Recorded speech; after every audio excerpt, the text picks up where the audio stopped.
Thanks for watching Naira, News Echoes on World Affairs. What we do is we bring you world affairs and put a bit of analysis so that you can have an informed opinion. And we do it so that our global audience will have an understanding of what is happening in nooks and crannies all over the world.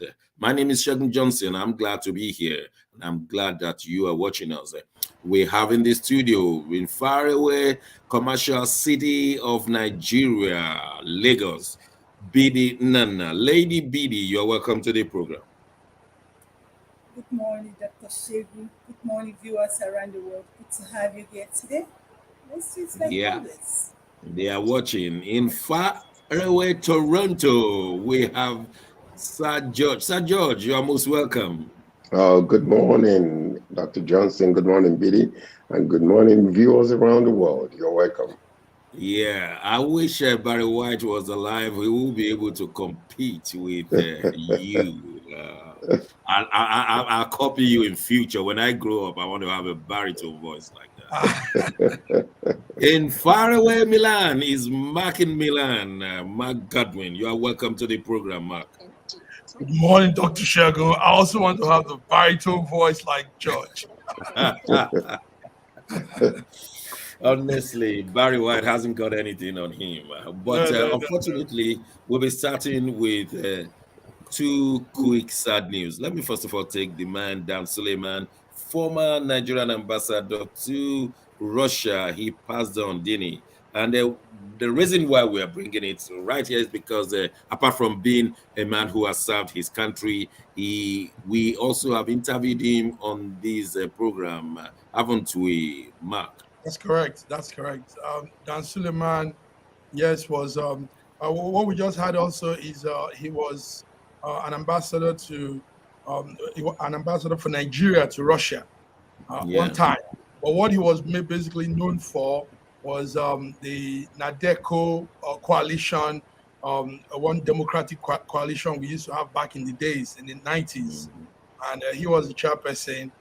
Sadly, he died age 81, as we got to know. And, Dan Suleiman did some pretty good things. He was one time also the military governor for Jos Plateau. Yes, yeah. South North Nigeria. And it was very, very patriotic. That's the word. He was patriotic. He tried to put the good image of Nigeria both internationally and internally. So, but sadly, it was on Wednesday. Sir George, do you have anything on that we can say about Dan Suleiman? He used to be very popular those days.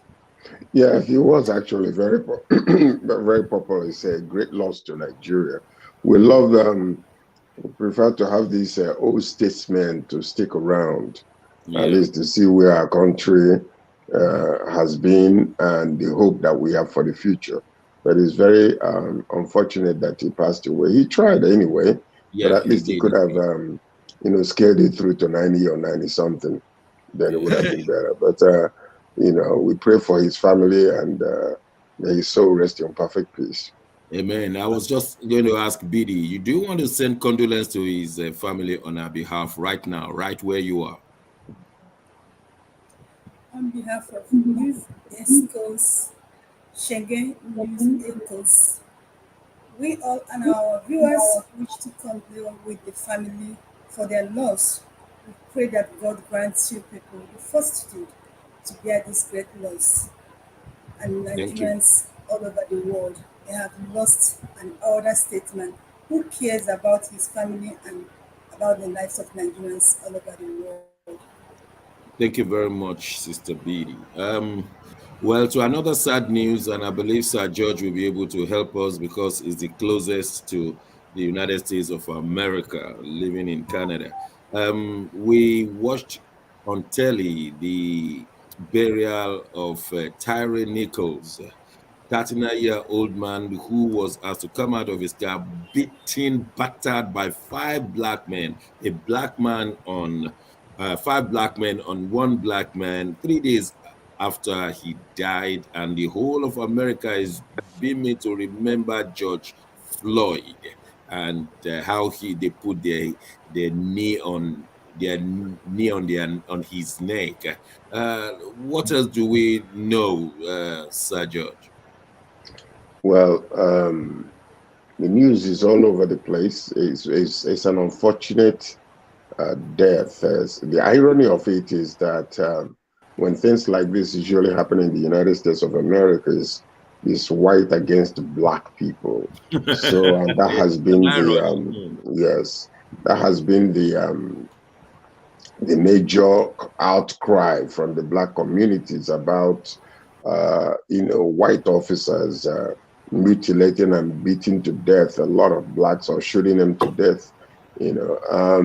It started with George Zimmerman and it's because of the social media, because such things has been happening for the past decades, but because of lack of the videos coming out, the police could hide a lot of things. But this time is a different case altogether. It's 5 black officers beating a black young man who actually submitted to them and was begging for his life, and yet they beat him so much that he did not last. And one of the things that are happening right now, people are calling for their death sentence. People are calling for that many of the people involved, including the first responders and all that kind of stuff, many of them are resigning. Some are being fired because of negligence. And this has been a history of what happens in the United States of America. When I was there, many of the deaths were not even reported, especially when it involves police officers. They will just kill and they will not report it. And just like it takes them long to release the video of this young man being killed, in those days, they didn't even release videos or whatsoever. So whoever dies, dies, and that's it. And sometimes it doesn't even make it to the news in Atlanta, Georgia, in those days. So that's really the problem there. So, we send condolences to the family, actually. I was watching the program and I saw Kamala Harris, Vice President, being called, and he said every mother will want one day they carried their baby when they were born and will want this baby to grow to full of his potentials. Bidi, how do you feel now? The baby snatched from the mother, and Kamala Harris was in tears. Yeah, I saw her at that funeral. Even when she was making the statement, you can feel the pain in her eyes, and that is the kind of pain every mother feels when they lost a child. It's something that you can't even describe. People come around you, they say, I understand what you're going through. Nobody understands. It's only No, you I that don't think they understand. just say it. Now, about Sarah Nicole, yeah, and it's really, really appalling, and it shows that the blacks are not ready to liberate themselves. When we talk about races, I once said it on the show that the one is the one black to black. I'm telling you, this guy was shouting. He was calling up the mother. And I said, black people, there are things we are known for. We respect and love and value our mothers. I was thinking that when that guy was shouting, this guy did not resist arrest. If you watch that video, they should have stopped. Do you understand? But kept beating. Yeah. They kept spraying the pepper or whatever they were spraying to weaken him. But yeah, that is too appalling. And like some people have said, this was to be white to black. The story would have been different. Many people would have come out to say different things. But it's like a lot of people are being laid back. That's a nice I one. normally say, I say, does it mean that as black that our heart is as our color is? Because most times the way we behave, I wonder.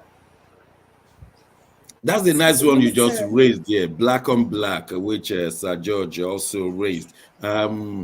When I was listening to Reverend Al Sharpton, I knew he will not disappoint. and as a minister of the gospel, I was thinking, what is he going to tell this crowd? I'm telling you, by the time he started ministering, I knew that there was seniority. There is seniority in this ministerial job. You know where he started from, Mark in Milan? He started from Genesis chapter 37, where the brothers of Joseph put him in a pit and expected him to die, but he did not die. And instead, he said, this man, Tyre Nichols, will not die. Even though he's not here with us, he still will not die. And the way he presented brothers on brother, I mean, you know that there is seniority in the gospel. How do you feel, Mark? Yes, seniority in the gospel. Al Sharpton did a good job there. He said something also that was very serious. He said, you don't stand up to thugs on the streets because becoming thug yourself. So he was referring to the black police officers. They showed the thug-like character by forcing themselves on the man. It's sad. Nicole, 29-year-old young man, was killed early January following a traffic stop, which 5 members of the Memphis Police Department beat him up as he laid on the ground. The video went viral. We're not playing the video here for some reasons, but I know we know most people have seen it. Nicole died several days later in the hospital, and he was a black man, and the officers were also black officers. So Al Sharpton did a good job. He said he delivered that speech very well, speaking to the America as a whole. And he also called this a racist killing. He said if these black officers were probably met with a white traffic offender, they wouldn't have done what they did. You know? Yeah, he said so. He said yes, so. He said so. I mean, he raised up the conscience of both black and white. Let me use this opportunity to welcome Dr. Godwin Ibe from Moscow, Russia. Dr. Ibe, you are welcome to the program. Thank you so much for having me.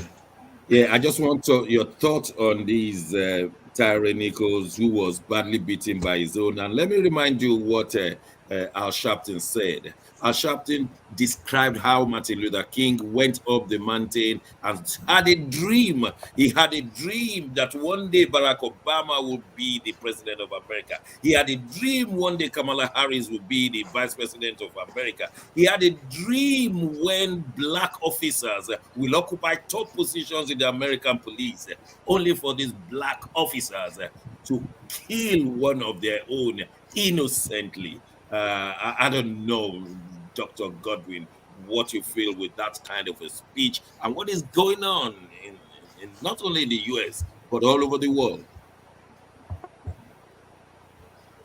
Yes, basically, it's sad and regrettable. It's clear that it has some racial tones, and it's also sad that it's an irony whenever, coming from a country that, a lot of people believe to have freedom of speech, to be the free world, or an exemplary model or template for the freedom of property rights, freedom to express yourself, and freedom to live, freedom to earn capital and use it the way you want. It goes against that belief, and but all the same, I don't like this also the victimization of whites. We also as black have a very big role to play in our state and status in the society, because everywhere you go to in the world, almost everywhere you go in the world, most of the time you find that blacks are occupying the lower echelon of the society. And we have to have that leverage to be able to negotiate, just like in geopolitics and economy. It's not enough to have ideologies and heavenly cloud9 visions of how the world should be. You must have leverage to negotiate, to stake your position in the hierarchy, social hierarchy, economical hierarchy, and otherwise. And when blacks have that leverage, there will be less talking and more actions in terms of protecting the rights of blacks. But at the same time, it's appalling. It's clear that it's sad, but until you go to the court, there's no big guy there up there that will say, "Come on, who are those boys that did that? Let's deal with them before it even gets to court." You don't have all that leverage, and so it's sad. Yeah, maybe we'll come another day to discuss black on black in America. They do that often, even when they have their guns, when they are in their drug cartel and all of that, drive-by shooting and all the rest. Black on black. I'm sure Sir George will have a lot on that, but I just want to jump to the next story, and it's on Russia. Russia has been doing well, Dr. Ibe, in economics, in their economy, and while many of the European countries, beg your pardon, they are experiencing almost a recession, Russia appears to have inched up by 0.3%, we're told. You think these are good signs on Russia after all the boycotts?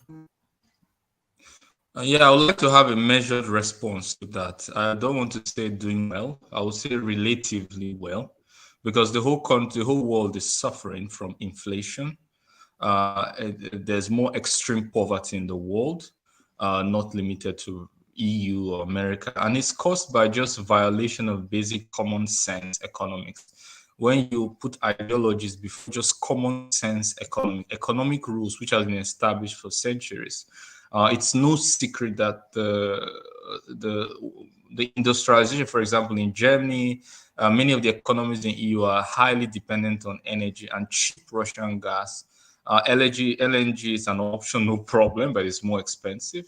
And we know energy is a driver, it's a major driver of the economy. Every single $0.1 you add on energy will find its way to the price of everything in your country. Every single thing. You cannot just $0.1. That's enough. Everything. In fact, not even adding the 0.1, just the belief that it will add up $0.1. It's enough to cause speculation of prices all the way, to everything that you buy. Yeah, so I like the way you said the common sense in basic economy, but how about common sense in basic killing of people across the border? Is there common sense in that?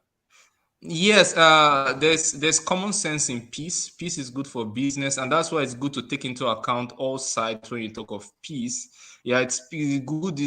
Peace is good for Ukrainians, it's good for Russians, it's good for people that live in Donetsk, Lugansk, And just the as best it's way good for to people go that live about in this is Western. to shoot all of them. Well, I'm just asking. there should be conditions created for dialogue. As you can see, the shootings in the world did not start in 2022. There's the Iraq war, Afghanistan war. There's the Donetsk killing. Okay. So I would love you. I may come back to you, Dr. Ibe, but I'm just wondering what our other colleagues will say. Sir George, what now? The economy of Russia grew after all the boycott, and Dr. Ibe will be saying, "I told you so." What do you say, Sir George? Yeah, Dr. Ibe will say, "I told you so." Well, like what he said, he used the word relatively, which is a very good analysis of the economy of Russia. One thing that we have to understand is this: there could be a pseudo growth in the Russian economy, but the point of the whole entire thing is that it's very difficult to measure that growth because Russia does not, they act like China, they don't release information. You might have what you call a cosmetic picture of the Russian economy, but in reality, a lot of people within the Russian, within each country itself, they're not releasing the information. The information is not coming out. The state of the economy.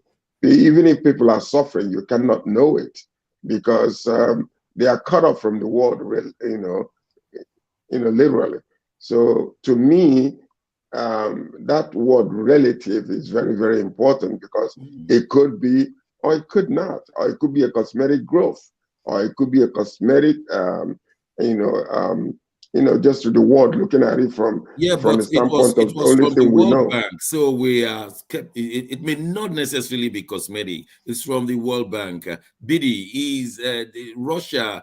Russia continues to shell Ukraine. Yes, they've grown a little bit, even though Sir George has made an allusion to being a cosmetic growth, mainly because last year they suffered 2.2% setback. This year they gained 0.3. So it's not something we can be jumping, but of course it's still something because the source is from the World Bank. Bidi, what will you be telling the Russian president about selling of one Ukraine? thing Yeah. we should understand is that one thing we should understand is the kind of economy Russia has. Russia has a market-based economy. I think with this kind of economy, a lot of people will expect they will have a lot of setback, but it's not happening. It's not happening. Rather, they're getting better in the midst of war. So everybody was like, what is happening? It has a lot to do with Russian as a country. There's something they are doing differently that the rest of the world don't know. So what else will I say Putin? He knows what he's doing because everybody was expecting that things will go differently, but rather it's going in a opposite direction. So even Can me, I when chip I in read something? that report, I was Yeah. surprised. It's okay, Quickly, please do. chip in something quickly. Chipping something. Yeah, there's nothing cosmetic about it because the drivers for economy is clear. Russia has very little debt. The US has over 120 something percent of GDP debt, and the one of the saving graces, even the EU also has debt. And also, we've talked about the drivers of economy, for example, energy prices. We've talked about debt profile. Russia keeps extremely low debt profile. Then you talk about the basic necessities of life. Can I do without an iPhone? Oh, yes, I can. Can I do without food? Oh, no, I can't.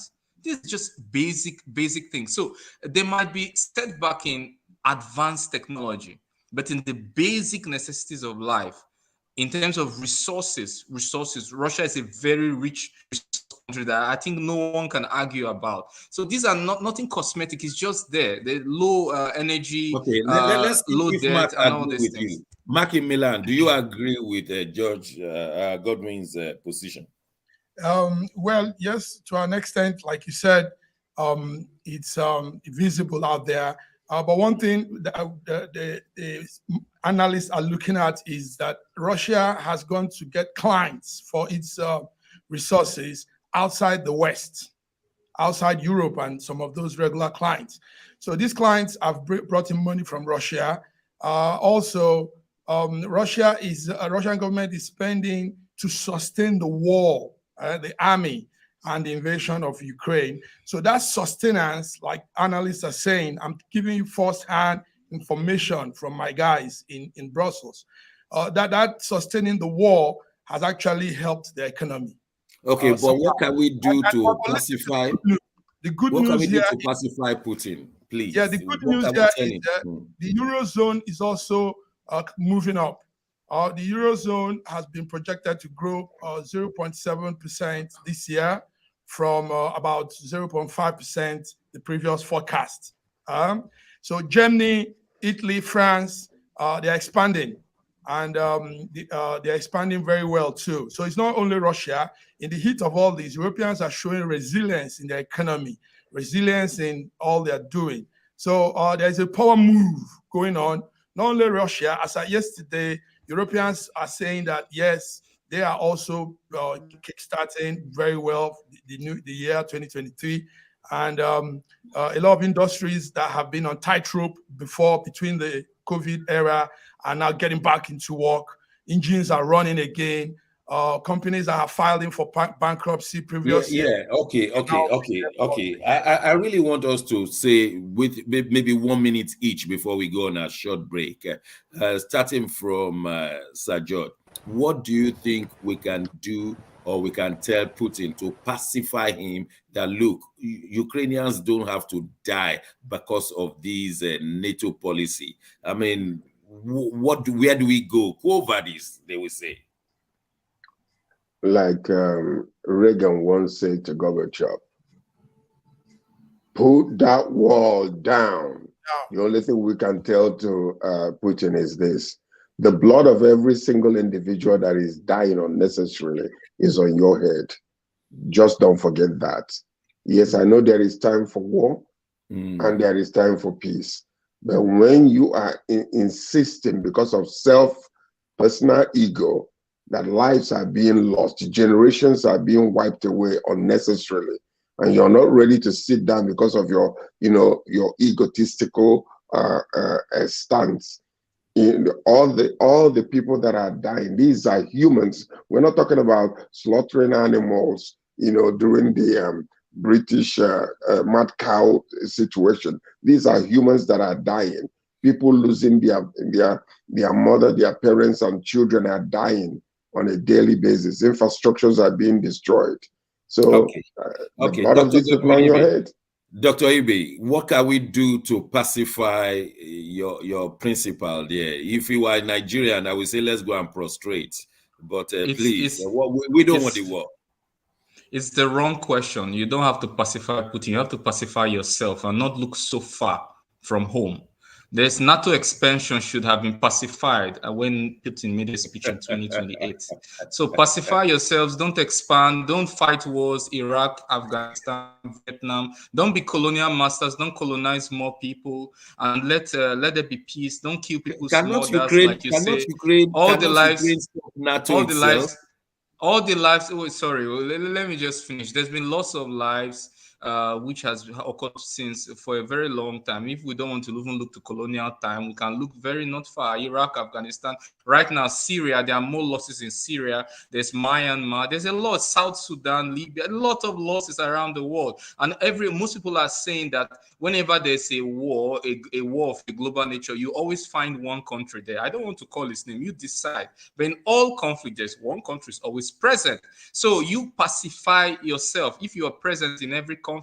And those blood on people's head you're talking about, you should also think about Ukraine what about my head itself? Can't Ukraine decide? We are speaking about who to pacify. We are speaking about who to pacify. There's a United Nations agreement on indivisible security. That means that you cannot even secure yourself at the expense of your neighbor. It's a UN security resolution. And Russia has mentioned it so many times. You cannot weaponize yourself if it poses a threat to my border. And there's also the Cuban Missile Crisis, and the Monroe Doctrine, which was initiated by the US. So what is good for the goose is good for the gander. So don't pacify others. Look into yourself. Pacify yourself. Then you find I'm mindful of the time. I'm mindful of the time. BD in Lagos, how far do you agree with Dr. Ibe? Honestly, I totally disagree with him. For the fact that it's happening in Iraq, it does not mean it should happen in Russia. I'm telling you, Dr. Ibe, I totally disagree with you. And to Putin, there's no point making a point. I'm telling you, you've said it, there's no point making a point. In the midst of that point making, lives are being wasted. Generations are being wasted. People are gotten down. You don't need to do that. You have to show that attribute of a leader, and that is what you should do now. Remember, austerity. I didn't say that. I didn't say there should be war. I'm against war. I like peace. Everyone should come to the table without conditions and dialogue. I'm not saying there should be war. I don't like it. Okay, all right. I never said you said there is war. You are saying that. No, but you're saying I'm in the position there should be laws in Russia. No, you gave I'm saying look into yourself. So what I'm trying to say in the direction that we should not point at Putin where we have problem at our own backyard. Now, exactly, there are ongoing wars now today. Exactly, that's what I'm saying. For the fact that I am wrong does not make that you two should be wrong. Yes. Okay. Focus on one. Wait a minute. I know. I don't want it to be one-on-one. But wait a minute. Mark, please tailor your answer because you only have 30 seconds. Tailor your answer to NATO invasion versus Russian attack on Ukraine. Is there no alternative solution to what Russia is trying to prevent? The honest truth also is that sending more arms to Ukraine is not helping the situation as it is now. But listen to this now. I am talking from messages sent to us directly from the news media home of Brussels, EU. As of yesterday, Kyiv Human Rights Commissioner said Russians are kidnapping children from Ukraine and selling them for sex. Selling them for sex. Can yes. You imagine? And I have videos to that, but we can't put it here on air. Little kids being used as sex slaves. So all of this adds up to the fact that this war has to stop. Humanity, I mean, there is what you call empathy. There is that human side of everything. So both sides are going crazy, and it's not helping situation. Now little kids are suffering on this. Young girls as young as 7, 5 are being used as sex slaves. I mean, that's appalling. That's very, very sickening. So exactly, just like the butcher killings, and you're hearing the news from one source, Western source. Yes. You should hear Russian source. You know, yes. Russia will probably tell you it's not them, it's Ukrainians doing those children stuff. So don't you're listening to one source and you're painting Russia bad intentionally because you narrowed your source to one. Brussels is not a source. Russia. I've said also that Ukraine, NATO sending more arms, delivering more arms to Ukraine is a wrong. All right, gentlemen. All right, ladies and gentlemen. It's been a very intense one this morning. Let's just go on break. When we return, the European walkout. I don't know why they're walking out this winter, but we'll look into it. Don't go away. We'll be right back.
This world, changing your mind.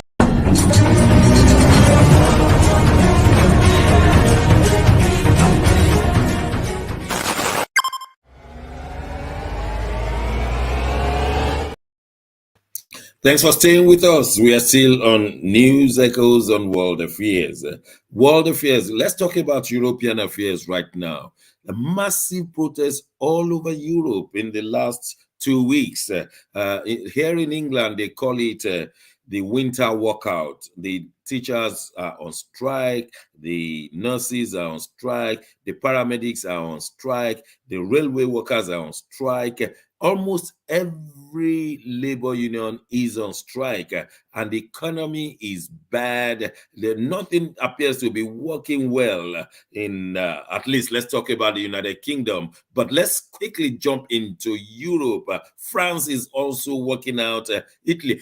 Mark, please tell us more about Europe. What are the walkouts? Strikes everywhere. Tell us what's going on. Everywhere, the big brother. Worker strikes, industrial actions. Everybody's complaining. The strikes is disrupting everywhere. It's disrupting activities from train services to postal delivery to hospital care. Workers are demanding increase in their pay. And teachers are on strike also in the UK. Teachers are on strike in France, in Italy, Spain.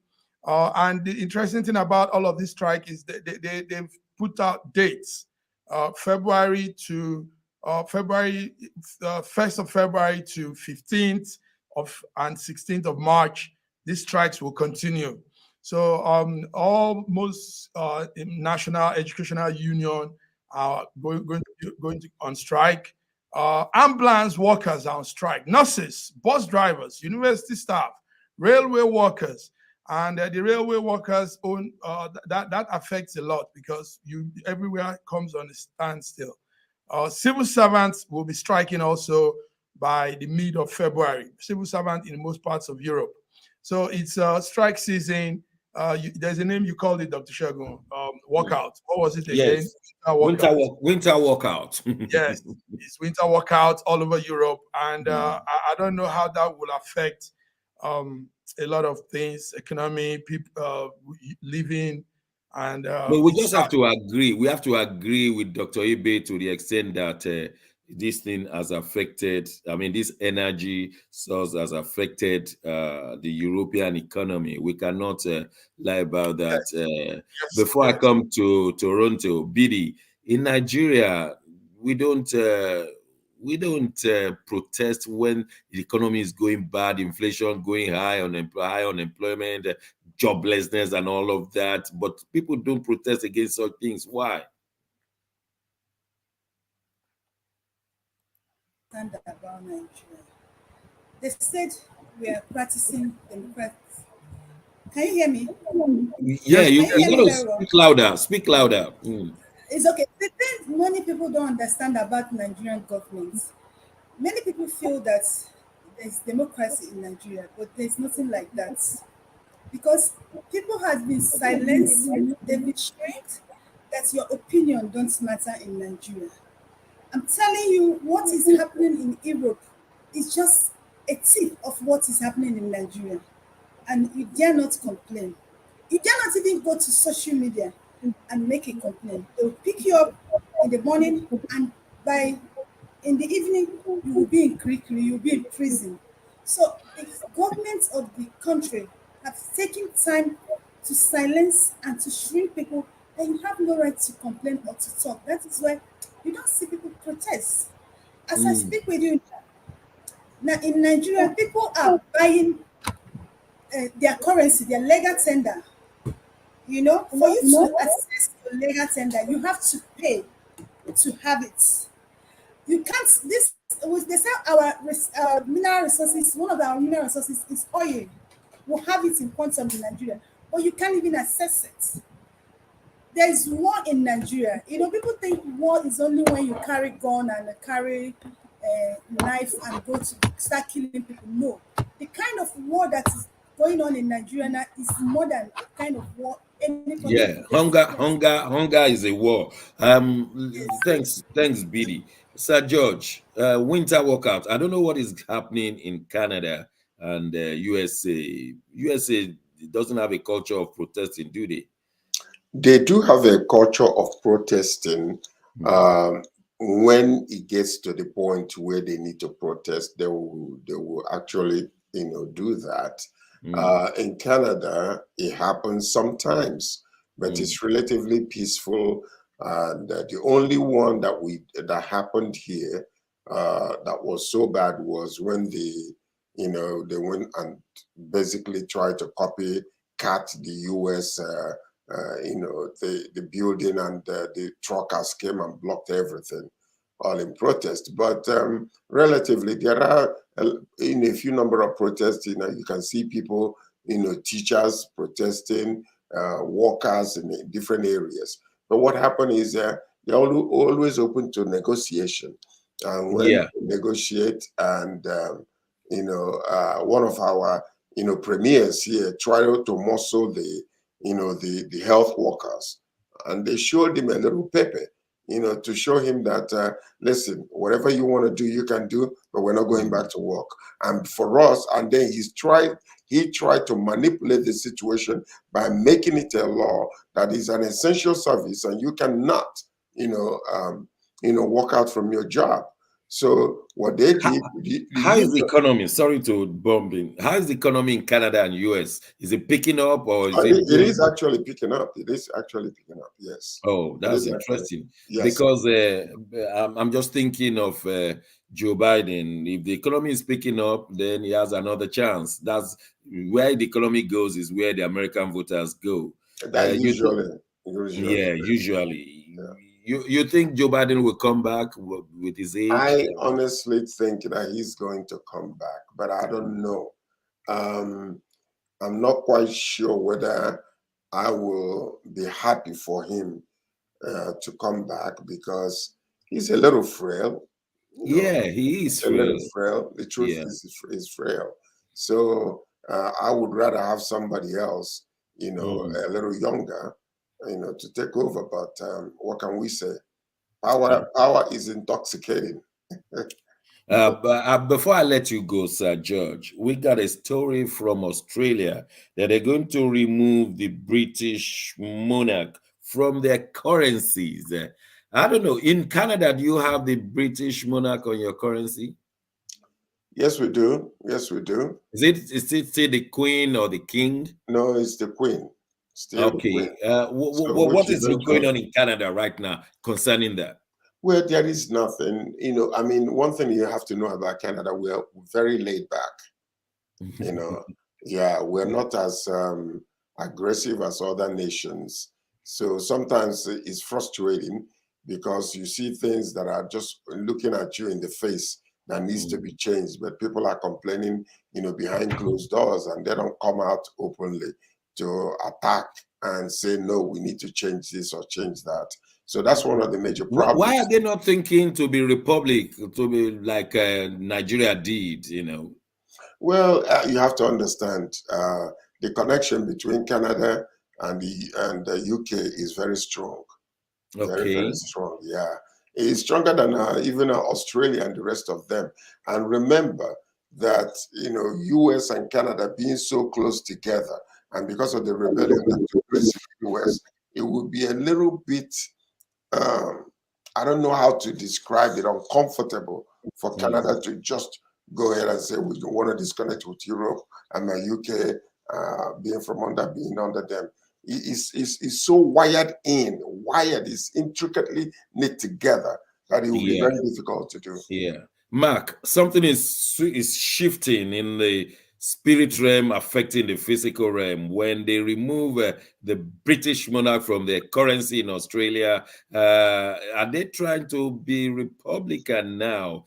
Finally, they will say, we have nothing to do. We want to be on our own without being attached to Britain in that sense. Is that what is happening? Because while the Queen was here, nobody dared do that. They said it, but not implementing it. So what do you think? Is this the next step before the final step?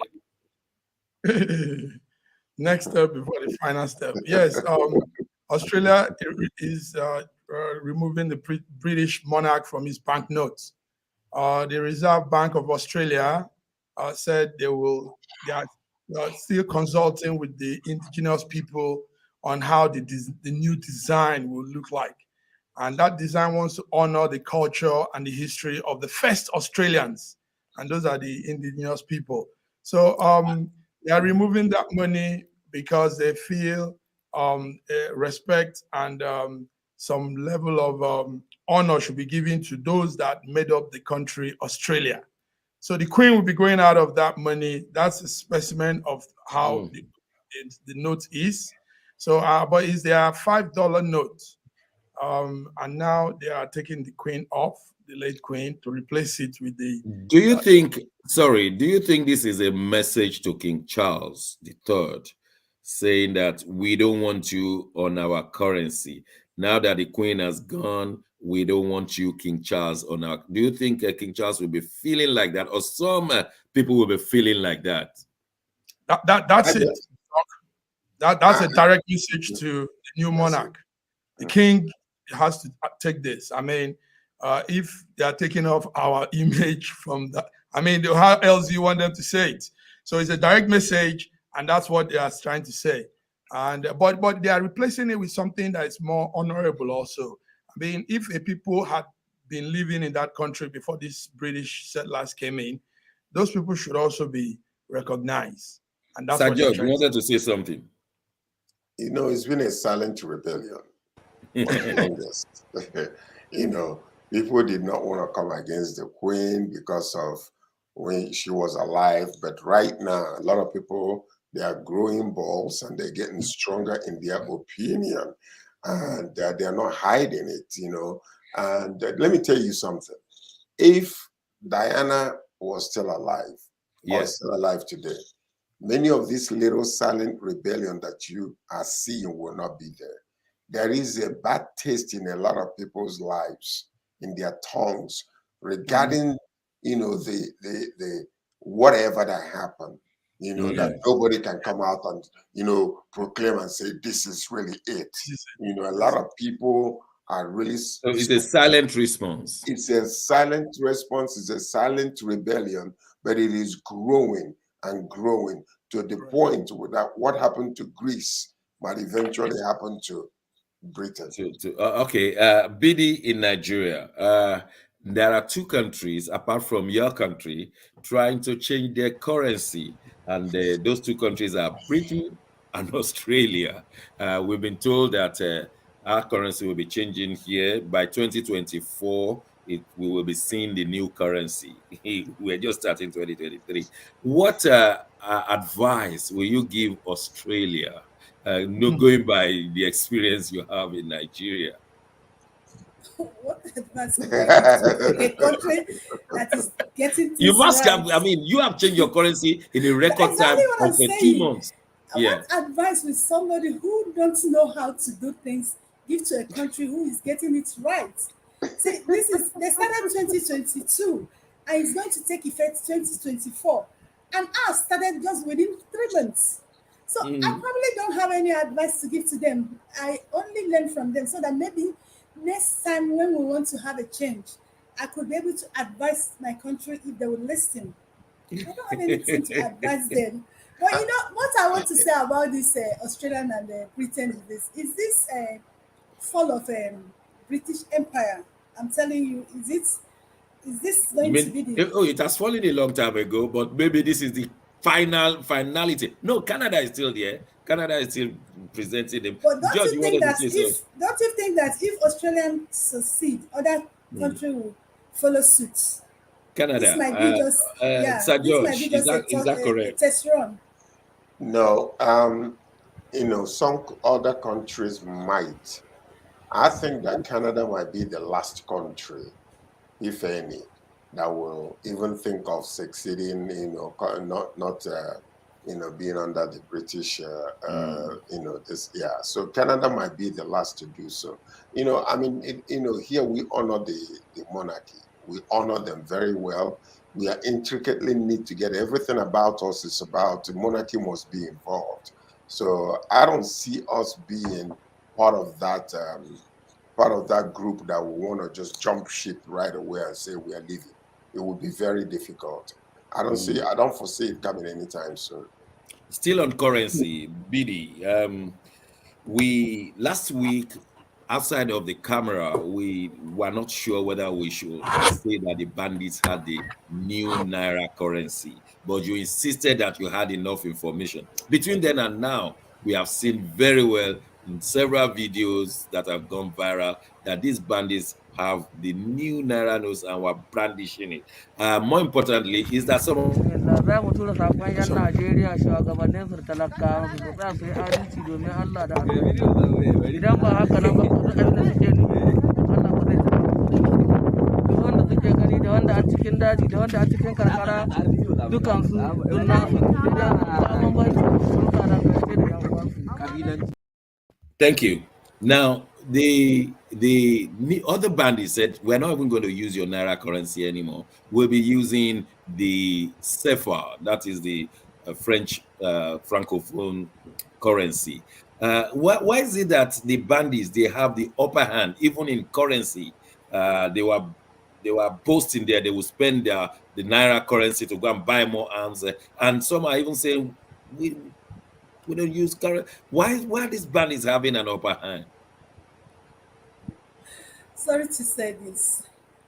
They always have an upper hand because they have the people that matters in the country. Bandits are not just walking by themselves. Bandits are working with the real big politicians. I'm not just saying politicians, the big politicians, the elder statesmen in this country.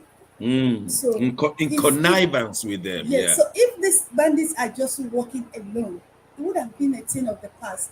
But because they are working for people who want to see Nigeria crumble, so they will always have upper hand in Nigerian government. Do you understand? So getting this, a lot of people don't even have this Naira. People are going. If you look at Nigerian banks, people are going naked. People are fighting. People are sleeping in ATM. I just got a reaction from Lagos right now on my phone. It says what she is saying is a serious matter with this Naira exchange. We are now buying our legal tender. Let me just allow the diasporans to say something. Mark in Milan, people buy Naira as like they're buying foreign exchange now. Is it that bad? Yes, the videos are going. I mean, we're all seeing it. People are buying Naira because it's not in circulation, and like BD said earlier, it was a terrible move by the CBN and the federal government to have that very short time frame for this whole money new Naira redesign. It's a good idea, but we went about it badly implemented. Yes. Okay, now like we're saying, Australia is only planning it now and will be implemented next year. So that's how things are done, so that there is enough sensitization, awareness, get the people on, let everything go well. But ours was just 3 months. Boom, boom, boom, boom, boom, bam, boom, bring the money, take the money, and some politicians are buying. How do you feel like you pay 20% to get your own money from the bank or from the POS, as they call it? How do you feel? You want to take 10,000 Naira to spend, but you must pay 12,000. You must give out 2,000 Naira to get your own 10,000. How does it work? That's because the government did not plan ahead. They were reactionary in this particular situation because they wanted to stifle. Something happened that was they discovered, and they wanted to stifle, certain things about the money not being in circulation, so they jumped the gun. They did not respond, they reacted. And in reacting, people were rebelling because they didn't think it was going to happen. And the government is insisting on doing this. So now you bring a new rule or a new something that you want to do, but you did not go and start planning for the contingencies or things that can make it flow easier. So what you're seeing is lack of planning, reacting to situations rather than responding to it, and that's what's happening today. And it's such an appalling thing. Thank you, Sir George. Do you think there are saboteurs, that the commercial banks are sabotaging this thing? Yes, they are. Exactly. A lot of it, like Sir George said, they want to stifle the people for a particular purpose. But in reverse, they are stifling Nigerians. Because let me tell you, the people they are stifling, they have their in-house in the banking sectors, among the bank manager, the bank directors. Once this money, CBN said they've given them this money, and I agree that CBN has given them this money. But from National Assembly, from the top, they will give order to all these bank directors, and this money will be shipped to them. Now, the banks are left empty. There's no money for the populace to access. You understand? The same politicians, they want to change this money so that they don't have enough to buy votes, to affect the free and fair election. Actually they have the enough of this new Naira notes in And their. to note, Bidi, and to note Sir? that they spent 57 billion naira to print new notes. To print this 57 money. billion. Now that they say give us more money, then they go and spend another 100 billion naira to create Exactly. more new notes. Isn't it a possible avenue to make some other people rich? Because we want to print more. You people force us to go and print more, so we're going to spend another 100 billion. Is that And what that is is- happening? And that's exactly what is happening. And even if they print down more, the people in authority will still bring out their hands and they will give it to them. See, Nigerian corruption is not only on Asorok, it is among all Nigerians. I'm telling you. Let me tell you, I have this annual event I do every year, October. One of my mentors, is Senator Adefie. I want to say it here. In my second edition, he said it that the problem of Nigeria is not the judiciary or the media, as they say, that notwithstanding that they contribute a lot, that the major problem of Nigeria is bank directors and bank managers. I believe Because that. everything starts and ends in money.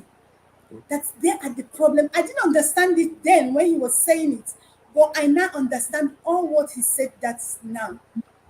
Yes. I honestly believe, Dr. Johnson, I Yes, honestly believe that we need to do a special show where we will have people to send us videos from the banks, know the banks that are charging money to change money, and then let's publish this thing because, one of the major problems, we are not aggressive enough. As much as when you do this, the law will not go after them, but expose them to begin with. Let's find out the banks that are doing this. If you go to your bank and they refuse to give you money, take your camera, video it, and send it to us. Let's Yeah. identify these Can I say banks that are something? doing this thing. Yeah. See, there is a video trending now. Somebody tried to video in the bank and they beat the guy and broke his phone. Yes. The day I was doing that video in the bank sector, the security person came after me. And Yes. you know what I said? This phone you're seeing is being connected outside here. So if you touch me, you already have everything that's going on here. Do you understand? So Must you fight to withdraw your own money? Oh boy, I think So I let me need tell a new you, people are government. buying Naira money in black We markets now. need all these things are spelling only one way. We're talking about all these things. Okay, now all of a sudden, one of the politicians that are, the APC government, I see what you is the presidential candidate, yeah. candidate is talking against Buhari now because it's an internal warfare going inside. He said that Buhari failed. He failed JEG. He failed this person. Buhari failed. This is the biggest news. People have been asking whether he's an opposition candidate to the Don't mind him. No, but This you is see a what is campaign going on. propaganda. he has detached himself from his party, and This is campaign propaganda. What he's saying here has been there with APC since. He's been there with Buhari administration. But because he's an insider, he doesn't want to see it. So what he's doing now is campaign propaganda. we really have to give time to all these presidential candidates on Wednesday, because I was watching Tinubu at Oshogo in Osun State, and where he was standing, like I have always seen, there was a man in suit, looks like a bouncer, who was holding him all the time. You see, the camera is in front of Tinubu, but this man is always holding him so that it doesn't fall. That has always been in many of his public standing, and people don't seem to appreciate that young man holding up their own presidential candidate.